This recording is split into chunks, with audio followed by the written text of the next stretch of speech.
Paolo Avellino hindi payag sa request ni Gerald Anderson sa movie comeback kay Kim Chu. Nagbigay ng ngiti si Gerald Anderson nang makaharap niya ang media sa isang kamakailang okasyon. Ang kanyang magiliw na pakikitungo sa press ay agad na nagbigay ng pag-asa sa kanyang mga tagahanga na sabik na naghihintay ng balita tungkol sa kanya. Ang pagkakataong ito ay tila isang magandang pagkakataon para kay Gerald na ipakita ang kanyang pagiging approachable at open sa mga tanong ng media, na tiyak na nagpasaya sa kanyang mga taga-suporta. Isa sa mga pangunahing paksa ng pag-uusap ay ang kasalukuyang pelikula ng kanyang girlfriend na si Julia Barreto. Ang pelikulang ito, nakasama ang kanyang dating ka-love team na si Joshua Garcia, ay tila nagbigay ng bagong sigla sa kanilang dating tambalan. Ang pelikula nina Julia at Joshua ay umani ng malaking tagumpay sa takilya, na sinalubong ng mga positibong feedback mula sa mga netizen. Ang tagumpay ng pelikula ay hindi lamang umangat sa box office kundi pati na rin sa puso ng kanilang mga tagahanga,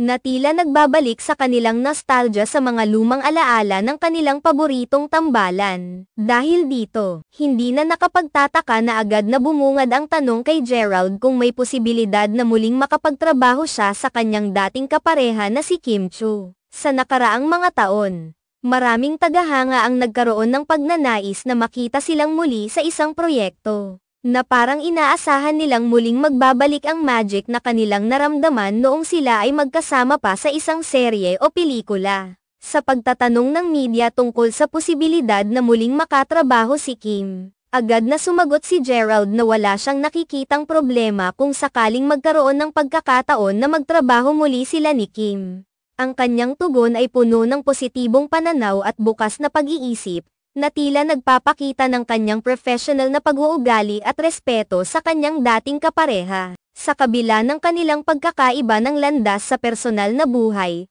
mukhang handa pa rin si Gerald na makipagtulungan kay Kim kung sakali mang dumating ang pagkakataon. Samantala, si Paolo Avellino, isa ring kilalang aktor, ay agad na nag-react sa issue. Ang kanyang reaksyon ay tumutok sa kanyang sariling pananaw at karanasan sa industriya. Si Paolo, na may sariling karera at proyekto, ay maaaring may ibang opinyon o pananaw hinggil sa usaping ito. Ngunit hindi matatawaran ang kanyang pagkakaalam sa dynamics ng showbiz at kung paano ito nakakaapekto sa mga artista. Ang kanyang reaksyon ay maaaring magbigay ng karagdagang insight sa kung paano nakikita ng iba pang mga artista ang posibilidad ng muling pagtutulungan ng dating magkapareha. Sa kabuuan, ang sitwasyon ay nagbigay ng pagkakataon para sa media, tagahanga, at mga artista na magmuni-muni tungkol sa mga dating tambalan at ang kanilang mga kasalukuyang estado sa industriya. Ang pagbabalik tanaw sa mga dati nilang proyekto ay maaaring magbigay ng inspirasyon sa mga tagahanga at magbukas ng mga bagong posibilidad para sa mga artista.